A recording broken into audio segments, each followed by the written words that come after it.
Hello friends. तो आज हम कुछ और फोर्सेस और उनके फॉर्मूले की डेरिवेशन को देखने वाले हैं। तो जैसा कि मैंने पिछले वीडियो में कहा था, ये वीडियो स्टार्ट करते हैं फ्रिक्शनल फोर्स के साथ। सो फ्रिक्शनल फोर्स का डेफिनेशन देख लेते हैं। A force which acts between the two bodies which are in contact and opposes relative motion between them is known as frictional motion। यानी कि मान लीजिए ये एक बॉडी है और ये भी एक बॉडी है। ये बॉडी किस किस के कांटेक्ट में है? ये बॉडी नीचे है फ्लोर के कांटेक्ट में और ऊपर से है बी के कांटेक्ट में। और बी किसके कांटेक्ट में है? बी है सिर्फ ए के कांटेक्ट में। यानी कि अगर हम इन दोनों बॉडीज के बीच में रिलेटिव मोशन करवाना चाहें तो मान लीजिए हम यहाँ पे एक फोर्स लगा के इस बॉडी को इस तरफ खींचना चाहते हैं, तो फ्रिक्शन फोर्स जो है वो इस तरफ लगने लगेगा।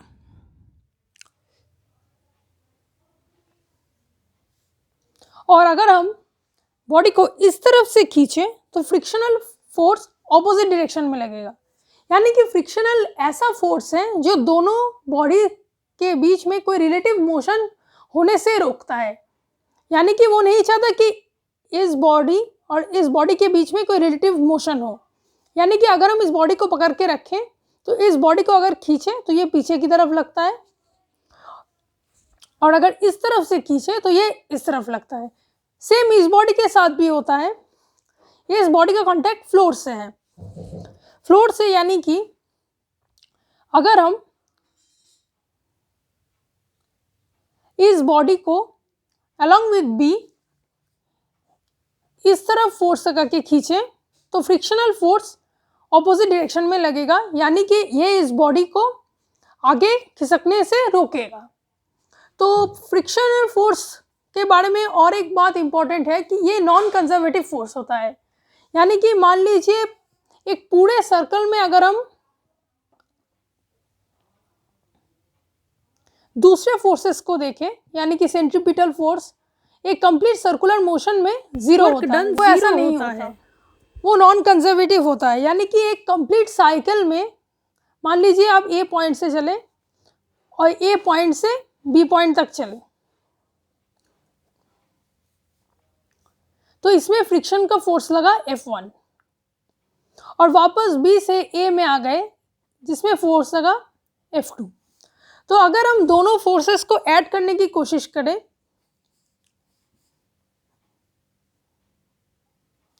तो ये F1 होगा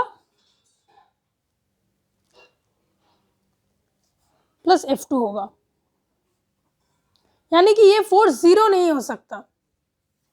वेक्टर एडिशन करना होगा तो अगर डायरेक्शन देखें तो ये माइनस F2 हो जाएगा, यानी कि जीरो नहीं होगा। अच्छा, तो हम फ्रिक्शंस के दो और पार्ट को देख लेते हैं। फ्रिक्शंस दोनों टाइप के हो सकते हैं। एक होता है स्टैटिक फ्रिक्शन,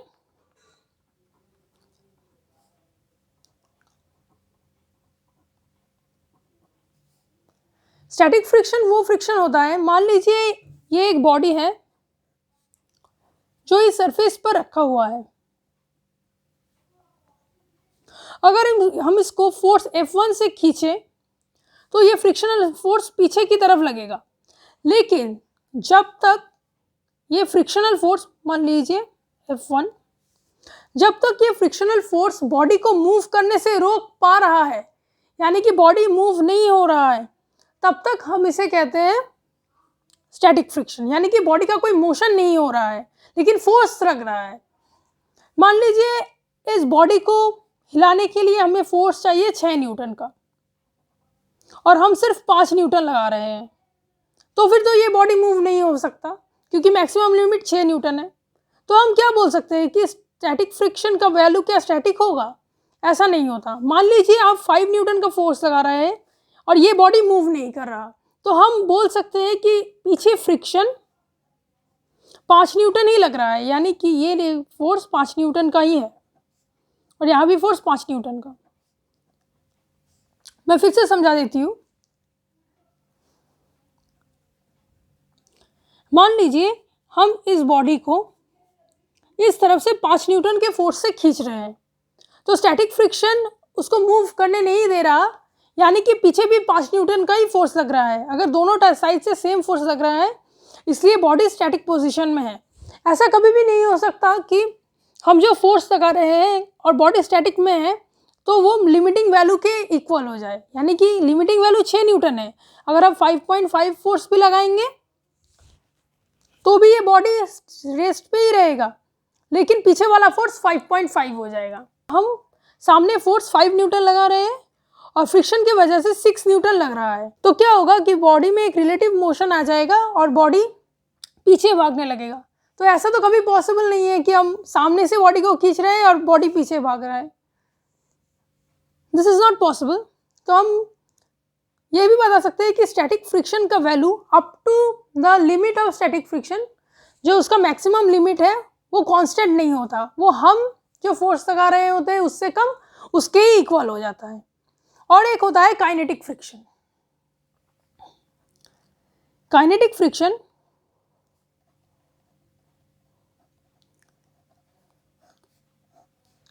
यानी कि जब हम इस बॉडी पर फोर्स लगा रहे हैं,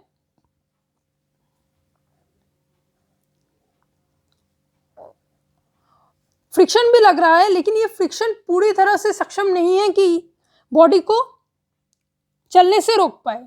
मान लीजिए मैंने जैसे कहा कि इसमें मैक्सिमम फोर्स जितना तक ये बॉडी रेस्ट में रह सकता है वो होगा 6 न्यूटन। मान लीजिए हम 7 न्यूटन का फोर्स इस तरफ लगा रहे हैं,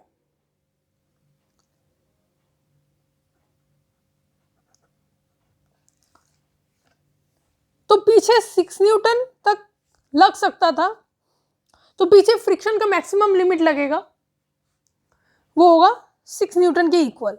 तो इसका मतलब क्या हो जाएगा कि बॉडी में इस तरफ 7 लग रहा है, इस तरफ 6 लग रहा है,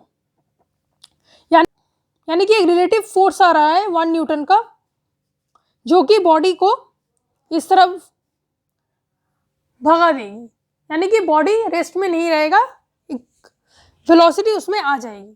तो इसको हम काइनेटिक फ्रिक्शन बोलते हैं। तो फॉर्मूलेस देख लेते हैं। तो स्टैटिक फ्रिक्शन का अगर हम फॉर्मूला देखें तो एक सरफेस का एक प्रॉपर्टी होता है जो डिफाइन करता है कि बॉडी कितने देर तक किसी भी ऑपोजिट फोर्स को झेल सकता है, यानी कि वो उसका एक इनबिल्ट प्रॉपर्टी होता है। मान लीजिए यही सेम सरफेस है और इसका कोएफिशिएंट ऑफ स्टैटिक फ्रिक्शन, यानी कि एक ऐसा पैरामीटर जो डिफाइन करता है फ्रिक्शन कितना होगा, इसको हम कोएफिशिएंट ऑफ स्टैटिक फ्रिक्शन कहते हैं।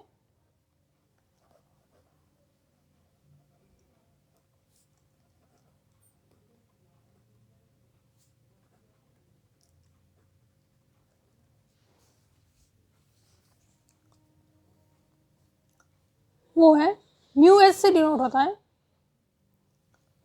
तो इस बॉडी पर लगने वाला फोर्स का वैल्यू होगा,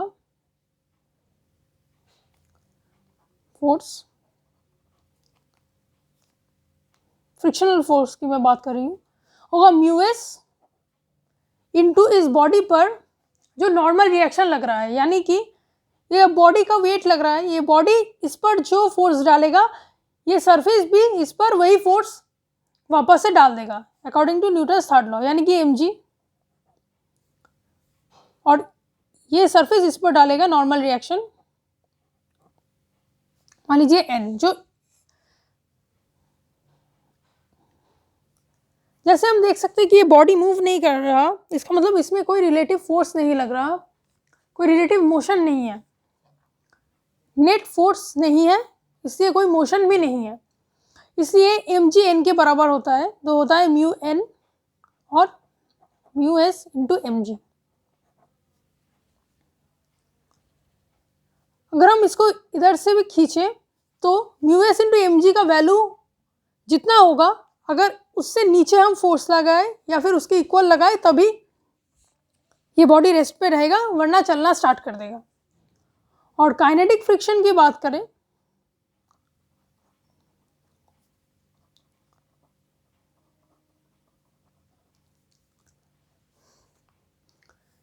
तो उसमें भी एक कोएफिशिएंट ऑफ काइनेटिक फ्रिक्शन होता है जिसको हम म्यू के से डिनोट करते हैं, और सेम फॉर्मूला लगता है।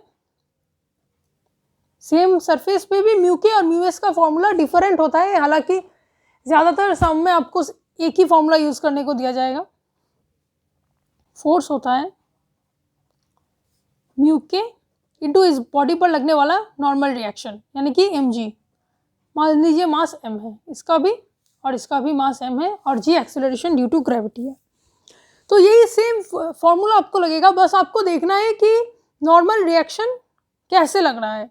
और ये बात हमेशा याद रखिएगा कि नॉर्मल रिएक्शन हमेशा नॉर्मल टू द सरफेस होता है किसी भी हालत में। जैसे कि अगर हम इस वेज को देख लें और अगर इस बॉडी का मास m हो तो वेट हमेशा वर्टिकली डाउनवर्ड लगता है, तो वेट mg जो लगेगा वो इसके अलोंग नहीं लगेगा, ऐसे लगेगा mg। मान लीजिए ये एंगल थीटा है, तो नॉर्मल रिएक्शन ऑब्वियसली इस सरफेस के नॉर्मल यानी कि 90 डिग्री पे होगा।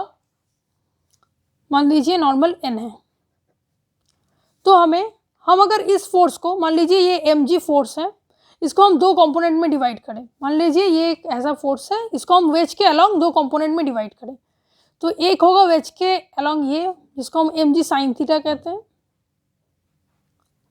और ये एक होगा mg cos थीटा। तो जैसा हम देख सकते हैं कि ये बॉडी इस वेज पर नॉर्मली फोर्स लगा रहा है mg cos theta, not mg। Very important concept, mg नहीं है, mg cos थीटा होता है। तो नॉर्मल रिएक्शन भी mg cos थीटा होगा, ना कि mg।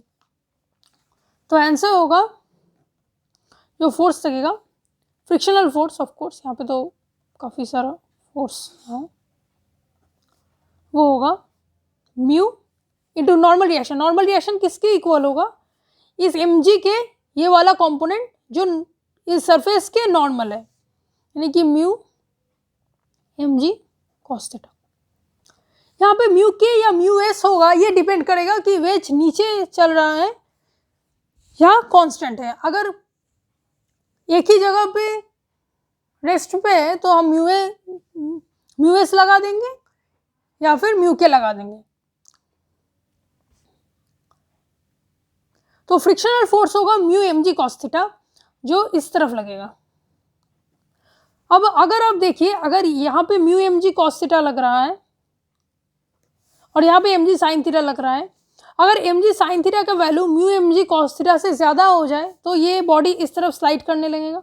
अगर म्यू mg cos थीटा इससे बड़ा नहीं हो सकता, इसके इक्वल हो सकता है। अगर इससे इक्वल हो जाए इसका मतलब है कि बॉडी रेस्ट पे है।